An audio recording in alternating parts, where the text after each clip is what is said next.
April was Child Abuse Prevention Month, but it's something that can be discussed year-round. And joining me today is Walt McKinley. He's the author of a new book, Monster in My House. It's a true story of extremely shocking abuse and a child's fight to stay alive. Walt, thank you so much for joining me today. Sean, thanks for having me on. I appreciate it. You're a retired naval intelligence officer, a former Fortune 300 executive, and of course a proud father and husband. But looking at you today, you will never know that you went through some traumatic experiences in your life. That's correct. Yes, and I wrote my book to teach people your history doesn't define your legacy, and where you start doesn't have to be where you finish in life. Yeah, so tell me a little bit about your backstory.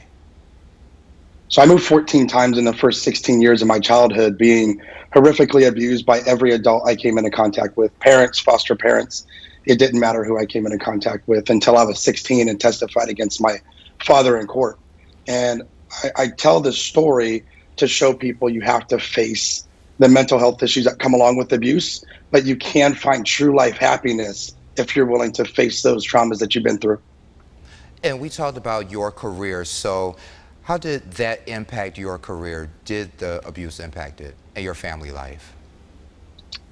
It did initially. So I was a very angry young man. When I went in the Navy, I went into there because there was no opportunities in my hometown, and I just needed to create the life that I knew that I deserved, but I didn't know how to get. And so, although I still had to work through a lot of the traumas to get rid of that pain and that anger I was holding on to, the military did give me the opportunity and the structure in which to thrive in. And a lot of folks say that forgiveness is a part of overcoming any obstacles. Do you feel that way as well? Forgiveness personally for me was one of the hardest things, but the reality is hurt people hurt other people. Generational abuse happens 78% of the time within families because nobody talks about it.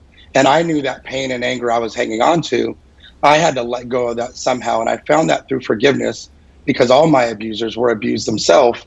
But really, it wasn't about them. It was about me letting go of the pain that I was hanging on to. Once I did that, it was like drowning my entire life and coming up for my first breath of air.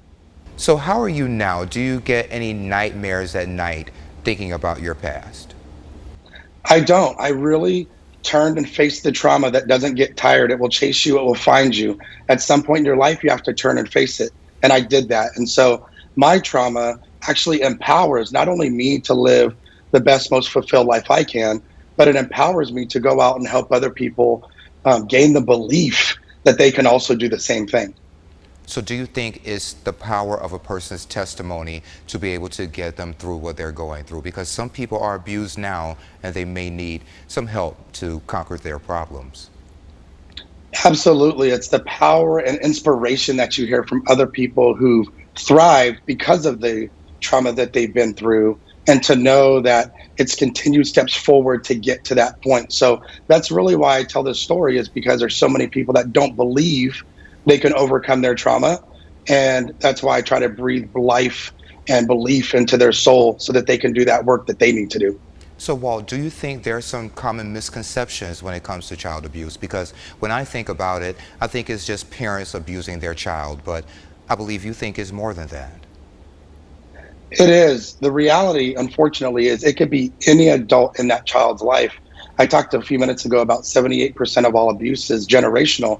It could be siblings that were abused. It could be grandparents, aunts, uncles, but it could also be coaches and teachers that's in that child life. And so we have to be aware as adults of those behavioral changes, the appearance changes, the mood swings, the grades dropping, those things that are indicators of traumas that are happening to children. So Walt, if folks want to pick up your book, how can they find it? They can go to my website at waltmckinley.com, or it's available on Amazon and at Barnes & Noble. Walt, anything else you would like to add today? I just want to let people know that your history does not define your legacy. Where you started from doesn't have to be where you finish in life. Turn around, face those traumas for one last time, and continue to look out that windshield of life and live the happy life that you deserve. Sounds good to me. Walt, thank you so much for joining me. I really do appreciate it. Thank you, Sean. It was a pleasure being here with you today. Thank you.